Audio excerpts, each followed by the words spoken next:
Hey everyone, my name is David Dunbar, or the Theme Park Evangelist.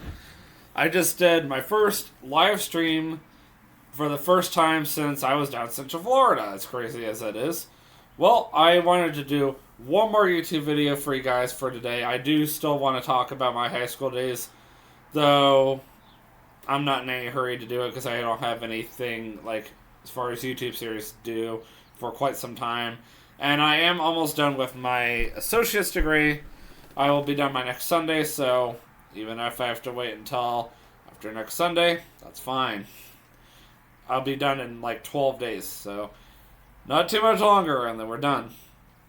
However, though, a little more importantly, I would like to talk to you guys about the rise and fall of Streets of America.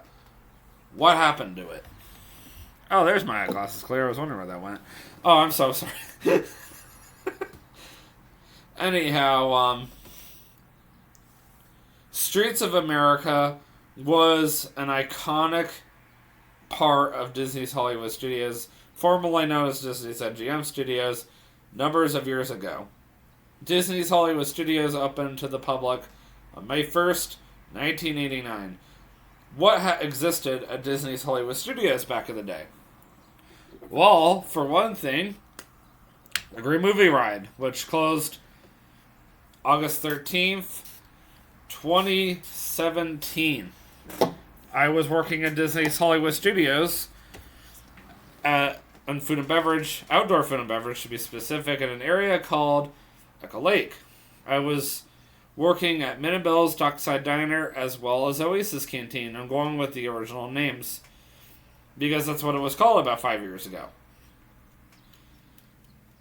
And I remember they did a dessert party in the Great Movie Ride. So they literally lay down a ginormous long red carpet and put it down throughout the attraction. And people could just go and walk through the ride for the last time, and people could get pictures of some of the set pieces as well as props. And then they turned the whole Wizard of Oz scene into a ginormous dessert party. Now, how hysterical is that? Another thing that used to exist back in the day was the Backlot Tour, which actually was part of Streets of America, which is also why I don't mind talking about it. Or spending the next little bit talking about it. That got replaced by Toy Story Land. I know, hard to believe. That's also where Catastrophe Canyon used to be, which is now Toy Story Land. And then you have the complete opposite side of the park, which Toy Story Land and Galaxy's Edge are really close to each other, so I wouldn't be surprised if part of the Backlot Tour and all that fun stuff was on the other side of the park. Galaxy's Edge replaced a lot of things. Streets of America, Honey, I Shrunk the Audience playset, lights, motors, action, as well as the prop graveyard or whatever it was called. So, let's go back in time quite a bit of a ways. When Hollywood Studios, formerly known as MGM Studios, first opened back in 1989, there was only those three main areas. Sunset Boulevard wasn't even a thing yet. There was not even Tower of Terror yet. And when Tower of Terror did even come in, there was only one drop in it. Yes, hard to believe as it is.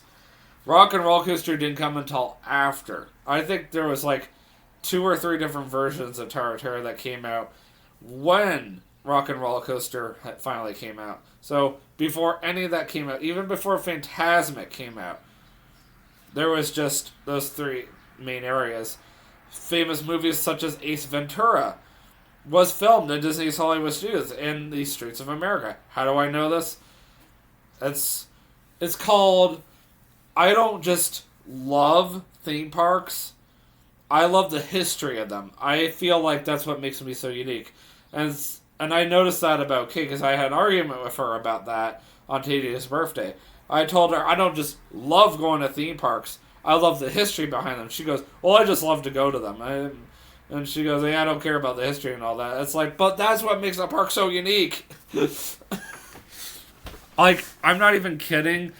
I feel like the history is probably one of the coolest things about a park. And there are people that watch this YouTube channel that probably really enjoy hearing like the whole history and all that fun stuff. So yeah, back in the day, Hollywood Studios was actually a real working studio, just like Universal Orlando Resort used to be. Back in the day when it was just Universal Studios Florida, it was just a actual like movie like set or whatever. Like it was just like Disney's Hollywood Studios. Actual movies were filmed right there on property. So what ended up happening?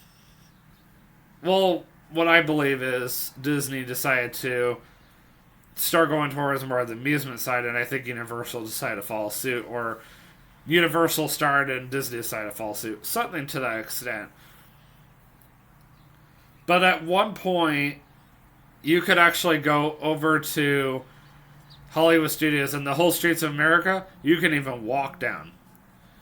It was basically a ginormous set that people could more or less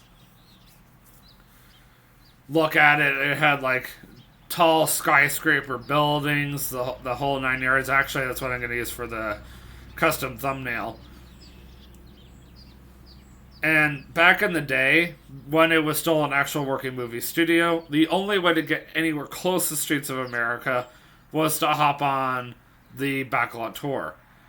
You can actually watch old YouTube videos of the Backlot Tour. Back in the day, when it would take you all the way down Streets of America, and they would show you where different things were filmed, such as Ace Ventura, and then they would take you down Residential Street. So Residential Street, for those of you who do not know, because I remember Residential Street, was basically an area where they would film certain movies. It was, you know how you've seen like different, or when you've seen movies and you got like the whole set with different houses. That's basically what Residential Street was.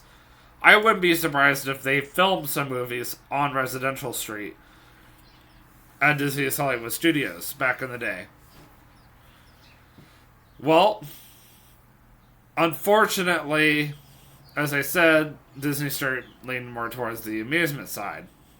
And Disney started getting interested in turning Hollywood Studios into a stunt show, or into a more, or started getting leaning towards the stunt show kind of side of the thing. And originally Disney was just really focused on let's make the park an actual working movie studio, and then Disney started leaning towards, well, let's start showing everybody how do we film movies. So they built this show called Indiana Jones Stunt Spectacular, and they would allow audiences to see exactly how a stunt show was filmed and how it was performed, and they started going into all that kind of stuff. Well, they saw it was such a success that they decided, well, people like cars, so let's build a car stunt show.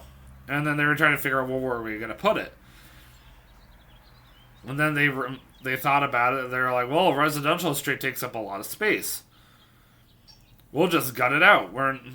People are not really interested in that as they used to be. So they took out all of Residential Street. Every last little bit of it. And then they put Lights, Motors, Action in its place. Ginormous stunt show. Could hold tons of people. I think Disney was really hoping that Lights, Motors, Action was going to be a bigger deal than it was. Okay, maybe for a year or two it was a huge deal, but then the show started going downhill. It got a little boring learning how they started filming the show over and over and over again. And ironically, around the time Lights, Motors, Action came out was when the American Idol Experience was open, and you can learn about that in my the rise and fall of the American Idol Experience. What happened to it? That's another video for those of you who want to know about it. So, anyhow, I remember watching Lightsummer's Action a lot, and then it started getting boring to me. I was just like, I don't really care how they, do this, because they basically would film a scene and they would tell you exactly how they did it. And it's like, well, that takes all the fun out of it. If they kept all that stuff out, it might have been a little more interesting.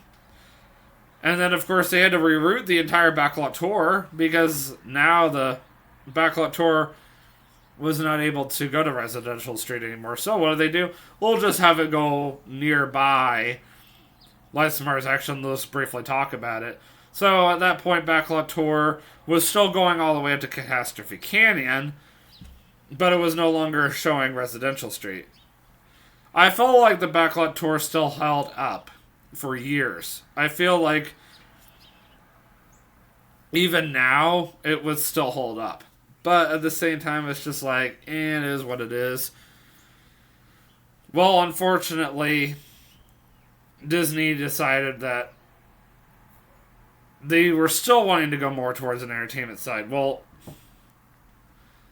Disney started construction on Galaxy's Edge, and Toy Story Land for that matter, around 2013-2014. And that's when they decided, well, we need to get rid of Lightsummer's Action. So, they did the last showing in early April 2014. It's been gone for 8 years now. Almost. By next month, it will be gone for 8 years. And after the show did its last showing, they started demolition of it. The construction on Galaxy's Edge took, I'm going to say, about 4 to 5 years. Toy Story Land was a little easier, because Toy Story Land, I felt like there wasn't as much work that was needed. And that took them about 3 years, 4 years or so. Something to that extent. Well, I worked at Hollywood Studios at the very end of it being what you guys probably remember it as. At that point, there was no more Backlot Tour, unfortunately. The last ride, the last classic ride that they had was the Great Movie Ride, and even I knew that was getting ready to come to an end. And I remember talking to a family one day, and they were telling me, or they were asking me, what can we do? At that time, about 5 years ago, what was there to do at Hollywood Studios? You could go watch Fantasmic, which was until that night. You could go ride Tower of Terror. You could go ride Rock and Roller Coaster, which, of course, those two rides always had major lines. Of course, you had the Great Movie Ride. You couldn't go over to Galaxy's Edge because there was no Galaxy's Edge at the time. It literally, with Death Stop at Pizza Rizzo and Mama Melrose, that was it. That's as far as you could go. At least on the Galaxy's Edge side, and then on the other side, Toy Story Land wasn't even open yet. So, people basically would have to either go up as far as that could go, or whatever. You had very limited rides. I think Star Tours was another ride. It was a half-day park at the most. It was not worth the money. Finally, Toy Story Land did open, I believe, the very next year. Slinky Dog Dash opened. Alien and Swirling Saucers opened, and those were the only two rides over there besides Toy Story Mania, which was already there. Oh, I did forget to mention that they did keep Toy Story Mania. And I think the only other thing to do at Hollywood Studios when I was first working there was they had the Incredible Land, which honestly I feel like that's kind of a ripoff. I wish they would do something else with it, but at this time they don't know what they're going to do with it. Though I wish it would turn into a Monsters Inc. land, but that's just me. So, when I came back to Hollywood Studios the very next year, at the end of the year, at that point, Toy Story Land had been open for 6 months. The only food and beverage open and Toy Story Land was Woody's Lunchbox. So they were getting ready to open a sit-down restaurant probably the next year or two. About time. Took them 4 years? So, yeah, I mean, at the time, Galaxy's Edge was still not open yet. Still not open yet.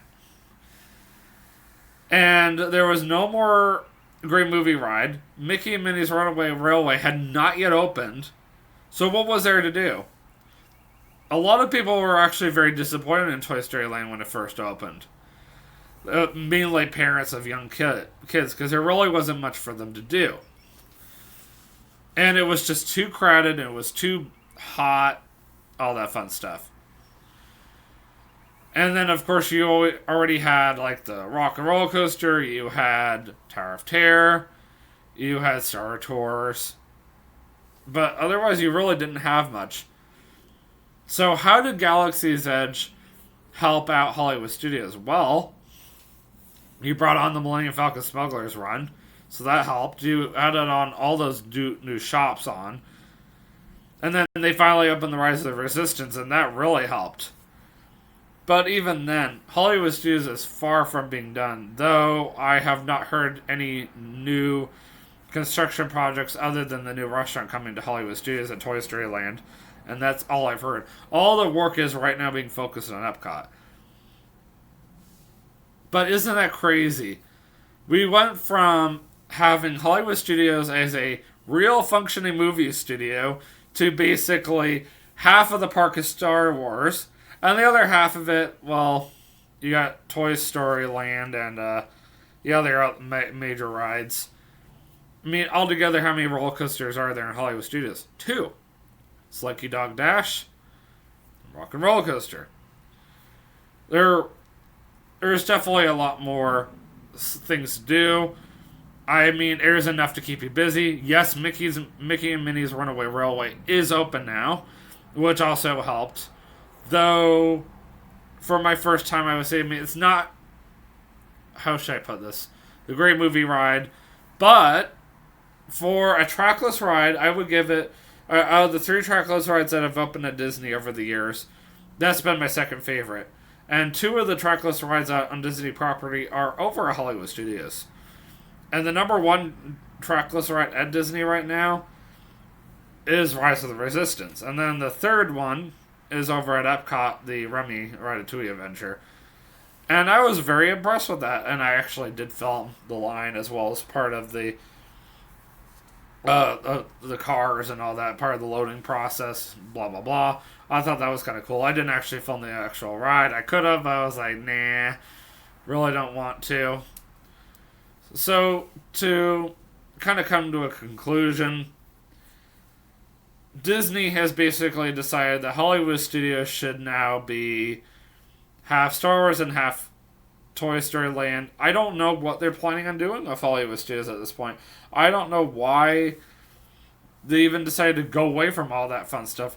If there's anything that Disney did make a good change with Hollywood Studios, was the fact that at one point there was a ginormous blue hat right in front of the Chinese theater with Mickey's hand on it, and it looked hideous.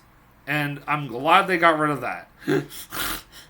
And now you can just see the Chinese theater, so the fact that the Chinese theater is back to being the icon of the park makes me very happy, and the fact that you can actually take a picture from the back of Hollywood Boulevard and get a picture, or a good picture of the Chinese theater without some stupid blue hat in the way is really nice. I mean, that's almost as bad as when Spaceship Earth had Goofy's arm attached to it with a wand. That was a close second, but honestly, the worst thing that Disney has ever done, we all can agree on this, Pepto-Bismol Castle for the 25th. Actually, the 50th looked good, but the 25th, I think they've learned from their mistakes. And another horrible thing that Disney has done over the years was TP Castle, Toilet Paper Castle. And that was to celebrate the Lilo and Stitch, or Stitch's Great Escape. And honestly, that show didn't last very long either. So, Disney's definitely learned from their mistakes, that's for sure. Well, that means I'm coming to an end, and unfortunately, I am running out of time. So I will see you guys in the next vlog, and the next time you go over to Hollywood Studios, just remember it's what it used to be like in its glory day, and remember that at one point you could actually walk down the streets of America.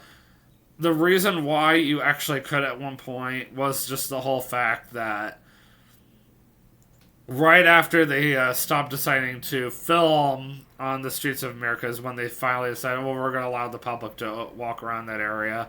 And that's when they decided to start working on that area more. That's when they decided to bring on the Osborne family spectacle of dancing lights, which unfortunately did not last, though. Out of all the Christmas events I've been at Hollywood Studios, that and the Flurry of Fun, that Osborne lights were the best. Another thing I will always miss about that area was the studio catering company. It was an outdoor venue that was completely covered. Literally, there was no way for you to get wet. Even if the wind was blowing, it was completely protected. I literally used to eat my packed lunch there all the time. That was another thing I will miss about that area. We're not going to go into ABC Commissary now being a sit-down restaurant. That's just not even worth talking about. I'm just talking about Streets of America. I will miss the Honey, I Shrunk the Audience playset. I thought that was really cool. I used to play on that back in the day. I used to take people that play on that back in the day. I had some really good memories over at Streets of America, and I'm really sad that it's gone. Though Galaxy's Edge is cool, at the same time, let us never forget Streets of America.